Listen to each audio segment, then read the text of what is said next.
KBR news కి స్వాగతం. విజయనగరం జిల్లా శృంగవరపుకోట నియోజకవర్గంలో కళ్ళు విప్పకుండానే పసికందు కన్నుమూత. ఎస్కోట ఏరియా ఆసుపత్రిలో ఈ ఘటన. అనంతగిరి మండలం గుమ్మ పంచాయతీకి చెందిన శాంతకుమారి అనే గర్భిణి పురిటి నొప్పులు రావడంతో ఏరియా ఆసుపత్రికి అంబులెన్స్ సౌకర్యంతో తీసుకురావడం జరిగింది. ఒక రాత్రంతా గర్భిణి శాంతకుమారి సరైన చికిత్స అందించకుండా బుధవారం ఉదయం ప్రసూతి గదిలోకి తీసుకువెళ్లి ప్రసూతి నిర్వహిస్తున్న సందర్భంలో తల్లి ప్రేగులు మెడకు చుట్టుకుని పసికందు చనిపోయిందని ఆసుపత్రి వైద్యులు చెప్పసాగారు. పసికందు తండ్రి మాట్లాడుతూ సరైన చికిత్స అందించకపోవడం వల్ల అప్పుడే పుట్టిన మా పాప చనిపోయిందని శిశువు తండ్రి ఆవేదన వ్యక్తం చేశారు.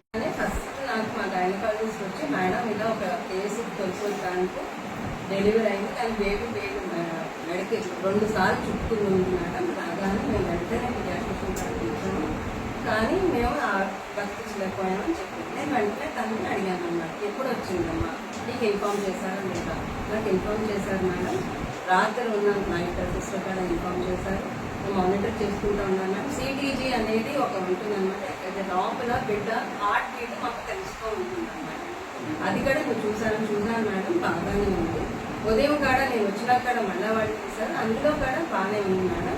మరి ఏమైంది అని అంటే మేడం హెడ్ తల రాగానే అప్పుడు మాకు తెలిసింది ఏంటంటే గట్టిగా మెడకు చుట్టుకున్నా. సో కిందకి భాగం వచ్చేటప్పుడు టైట్గా చుట్టుకున్నప్పుడు ఏంటంటే సడన్ గా హార్ట్ బీట్ స్టాప్ అయిపోతుంది అన్నమాట. సో ఆ 1 సెకండ్లో ఆ బేబీది డెత్ అయిపోయి ఉంటుంది. అయినా సరే ఒక్కొక్కసారి మనం పీడియాట్రిషియన్ పిలవగానే సిపిఆర్ ఇలాంటి వాళ్ళు రిసస్టేషన్ అని అంటారు, అది చేస్తే ఒక్కొక్కసారి తీసుకొస్తుంది. దానికి ఏమైందంటే చాలా 2 వేలు చుట్టుకున్నాయి కాబట్టి టైట్గా ఉంది కాబట్టి ఆ బేబీని మళ్ళీ మేము రివైవ్ చేయగలుగుతాం. ఇది నేను మళ్ళీ మా అక్కడ లేబర్ ఉన్న స్టాఫ్ నర్సింగ్ కూడా పిలిపించి అమ్మ ఏంటి జరిగింది అసలు నాకు వివరంగా చెప్పండి అంటే నాకు ఇదే విషయం చెప్పండి. మన దగ్గరికి ఎన్నిసార్లు వచ్చారమ్మా వీళ్ళ దగ్గరికి? ఎందుకంటే ప్రతి యాంటీనేటల్ కేసు మా దగ్గరికి వచ్చింది, మేము డెలివరీ చేస్తామమ్మా మా దగ్గరికి రండి అని మేము వాటిని ప్రోత్సహిస్తామన్నమాట. గవర్నమెంట్ హాస్పిటల్కే సంబంధం అనమాట. అయితే వీళ్ళు మా దగ్గరికి 3 టైమ్స్ అని వచ్చేస్తాను, 3 సార్లు వచ్చారన్నమాట. కొన్ని ప్రైవేట్ హాస్పిటల్లో చెకప్స్ జరిగింది. అండ్ వీళ్ళు సడన్ మేము జనరల్గా మేము ఏం చెప్తామంటే గర్భిణీ ఫీల్ రాగానే అమ్మ ముందుగానే మీరు మా దగ్గరికి వస్తే మేము బర్త్ ప్లానింగ్ అనేది ఉండదు, మేము చెప్తాం ఇలా మీరు డెలివరీ టైం ముందుగా ఇక్కడ వచ్చి ఉంటే మేము ఇలా చేస్తామని. ఒకవేళ ఏమన్నా వేరేగా స్కాన్లో ఇబ్బందులు ఉంటే అది కూడా వాళ్ళకి ముందుగానే చెప్పి మేము ముందుగా వాళ్ళకి ప్లాన్ చెప్పవచ్చు అనమాట. అమ్మ నువ్వు నార్మల్ అవుతావు, నువ్వు నార్మల్ అవ్వవు అనిపించింది. ఫీటల్ హార్ట్ కూడా చూసాము, అంతా బాగానే ఉంది. బాగానే ఉండడంతో 10 గంటలకు అలాగా 10 గంటలకు ఆ సమయంలో మా ద్వారం అంతా పూర్తిగా విచ్చుకున్న తర్వాత బేబీ గుండె చప్పుడది చూసాము. బాగానే ఉండడంతో మేము బోర్డు మీద డెలివరీ రూమ్కి తీసుకెళ్ళిన తర్వాత మాకు తల్లి నొప్పులన్నీ ఇచ్చి డెలివరీ ప్రాసెస్లోని బిడ్డకి కొంచెం డెలివరీ అయ్యే ప్రాసెస్లో 2 పేగులు చుట్టుకొని ఉన్నాయన్నమాట.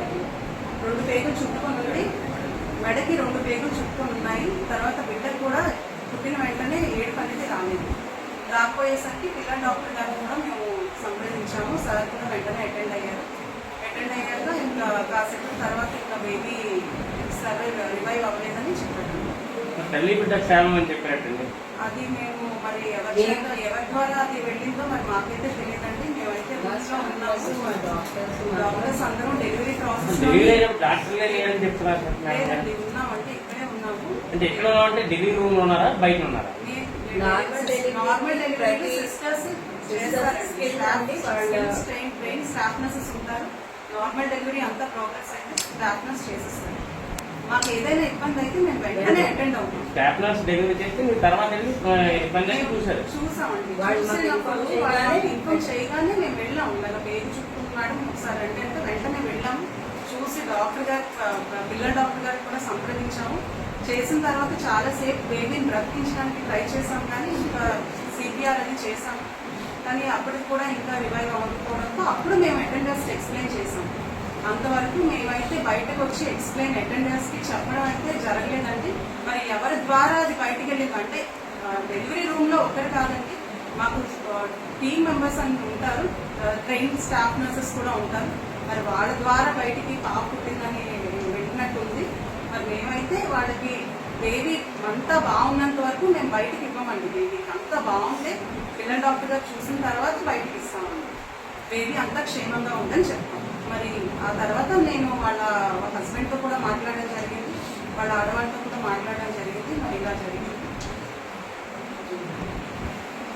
బాబు నిమ్మఊట గ్రామం, అనంతగిరి మండలం, గుమ్మ పంచాయతీ. ముఖ్య కారణం ఏంటంటే మా ఆవిడ గారికి నిన్న 7 గంటలకి డెలివరీ పెయిన్ స్టార్ట్ అయ్యింది సార్. ఆ స్టార్ట్ అయిన వెంటనే అంబులెన్స్ ఫోన్ చేసిన వెంటనే మా దగ్గరలో పిహెచ్ ఉందండి, లుంగపర్తి, అనంతగిరి, ఇవన్నీ పక్కన పెట్టుకొని ప్రాధాన్యంగా ఎస్కోట హాస్పిటల్కి రావడం కారణం ఏంటంటే స్టాఫ్ నర్స్ ఎక్కువగా ఉంటారు కదా, ఏదైనా అవైలబుల్గా ఉంటుంది కదా అన్న ఉద్దేశంతోనే మేము ఇక్కడికి రావడం జరిగింది సార్. 8:30కి అయితే అడ్మిట్ అవ్వడం జరిగింది నైటు. ఆ స్టార్టింగ్ స్టాఫ్ నర్స్లు అయితే రిసీవ్ చేసుకోవడం జరిగింది. ఆ తర్వాత ఓన్లీ ఫర్ ఆ బుక్లెట్ అవి నింపుకోవడానికి దానికోసమే కేటాయించారే కానీ ఆ తల్లి, ఆ అమ్మాయి డెలివరీతోనే నొప్పులతోనే ఎవరైతే ఇబ్బంది పడుతున్నారో ఆవిడ కనీసం వాంతులతో మొత్తం వాంటింగ్ చేసుకున్నా సరే కానీ ఏ ఒక్క స్టాఫ్ నర్స్ కూడా దగ్గరికి వచ్చి పట్టించుకోలేదు. చూసే వాళ్ళు కానీ పట్టించుకునే వాళ్ళు ఎవరు కూడా స్టాఫ్ లేదు సార్. తెల్లవారు 5:30 దాకా ఎవరు కనిపించలేదు. 10:30 దాకా నర్సులు అయితే ఉన్నా సరే కానీ మా ఆవిడ వాంటింగ్స్తో ఉన్నా సరే ఎవరు పట్టించుకోలేదు. 5:30 దాకా నేనే దగ్గరుండి వెళ్ళేసి ఇలా వాంటింగ్స్ అయిపోతున్నాయి, కనీసం దీనికి ఏదైనా బాటిల్స్ కానీ ఇంజక్షన్ కానీ ఏమైనా వేస్తారనేసి అంటే అప్పుడు నేను ప్రశ్నించిన తర్వాత ఆ నర్స్ అనేది ఇంజక్షన్ వేస్తారమ్మా వాంటింగ్స్కి అనేసి అన్నారు. అదే నేను నైట్ 8:30కి అంబులెన్స్ దగ్గర ఇక్కడికి పిహెచ్ దగ్గర ఉన్న లుంగపర్తి, అనంతగిరి ఇవన్నీ పక్కన పెట్టుకొని ఎస్కోటకి ప్రాధాన్యం ఇచ్చినటువంటి ఈ నమ్మకంతో వచ్చినప్పుడు ఆ నైటే ఇంజక్షన్ వేసినట్లయితే ఇంత ఇబ్బంది ఉండేది కాదు సార్. ఆ నిర్లక్ష్యం వల్లే హాస్పిటల్లో ఉన్న స్టాఫ్ నర్సులు ప్లస్ మొత్తం కమ్యూనిటీ నిర్లక్ష్యం వల్ల మా పాప మొత్తం రిపోర్ట్స్ అన్నీ బాగానే ఉన్నాయి. పర్టికులర్గా అన్ని బీపీ చెకప్ ఇవన్నీ బాగానే ఉన్నాయి. కాకపోతే అంతా బేబీ బాగానే ఉంది, నార్మల్ డెలివరీ అయిపోతుంది అనేసి అన్నారు. ఆ మాటతో మేము చాలా ధైర్యంగా ఉన్నాం. ఒకసారిగా లోపలికి తీసుకెళ్ళిపోయిన తర్వాత పర్వాలేదు, డెలివరీ అయిపోయింది పాప అనేసి అన్నారు అనమాట. ఎంతో సంతోషంతో ఉన్నాం. కాకపోతే ఒక అరగంట పోయిన తర్వాత సడన్గా పెద్ద డాక్టర్ వచ్చారనమాట. వచ్చిన తర్వాత మాకు అర్థం కాలేదు, అప్పటిదాకా బాగానే ఉంది కదా పాప అనేసి అన్నారు. కానీ నేను కుటుంబ వాళ్ళందరికీ ఫోన్ చేశాను. ఆ పెద్ద డాక్టర్ వచ్చిన తర్వాత పెద్ద డాక్టర్ పిలవడానికైనా స్టాఫ్ నర్స్ వెళ్ళారు సార్. సడన్ కంగారు అయిపోతే అప్పటికే నాకు చిన్న డౌట్ కొట్టింది అనమాట. తల్లి ఏమైనా సరే కానీ ఏదైనా ఇబ్బందులు ఉన్నదా, లేకపోతే పాప ఏదైనా సరే ఇబ్బందులు ఉన్నదా అనేసి నాకు చిన్న డౌట్ కొట్టింది అనమాట.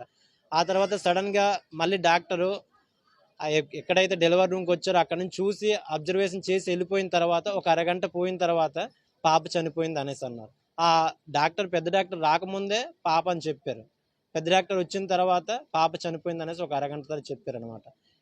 ఒక తల్లి కోత అనకూడదు కానీ 9 నెలల తల్లి కోత అది ఎలా ఉంటుంది ఏంటో ఒక తల్లికి మాత్రమే తెలుసు సార్.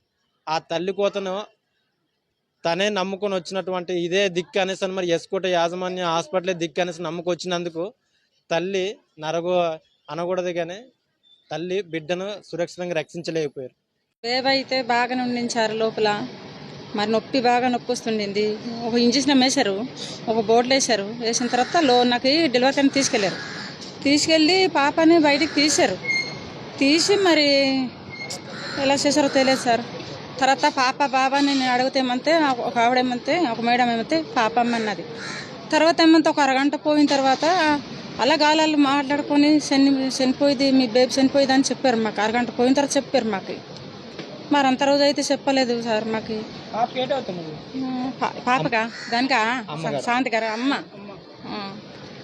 సార్. ఇంకోటి సార్,